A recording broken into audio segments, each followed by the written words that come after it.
இன்னைக்கு சண்டே நம்ம வீட்ல என்ன லஞ்ச்? இன்னைக்கு சண்டே வந்து சூப்பரான லஞ்ச். வாங்க என்ன லஞ்ச்னு பார்க்கலாம். ஓகே. இங்க பாருங்க சங்கரா மீன் வறுத்து வச்சிருக்கேன். இடையில வஞ்சரா மீன் வேற இருக்கு பாருங்க. ஓகே. சூப்பரா தக்காளி ரசம். வாவ். சுட சுட சோறு.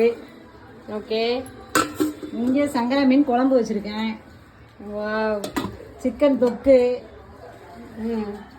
பாருங்க சிக்கன் வறுத்து வச்சிருக்கேன் என் பொண்ணுக்காக. 65. இங்க வந்து அவங்க அக்கா கொண்டு வந்து பிரான் கொடுத்துட்டு போனாங்க. PRAN fry. முட்டை வச்சிருக்கேங்க 3 பேத்துக்கும் ஆளுக்கு ஒரு முட்டை. இங்க பாருங்க ஆனியன் இல்லாம சாப்பிட மாட்டோம், அதனால ஆனியனும் இருக்கு. நான் சாப்பிடுவேன், என் பொண்ணு சாப்பிட மாட்டாங்க. ஆமா. இதுதான் நம்ம வீட்டுல லஞ்சு. வாங்க சாப்பிடலாம். இந்த வீடியோ பிடிச்சிருந்துச்சுன்னா எப்படி இந்த வீடியோ சமையல் எப்படி இருக்குன்னு கமெண்ட் பண்ணுங்க, லைக் பண்ணுங்க, சப்ஸ்கிரைப் பண்ணுங்க, மறக்காம சப்ஸ்கிரைப் பண்ணி விடுங்க. ரெசிபி வேணும்னா கமெண்ட் பண்ணுங்க. கமெண்ட் பண்ணுங்க. ஃபுல் வீடியோ போட்டுரும். ஆமா. Bye bye. வாங்க சாப்பிடலாம்.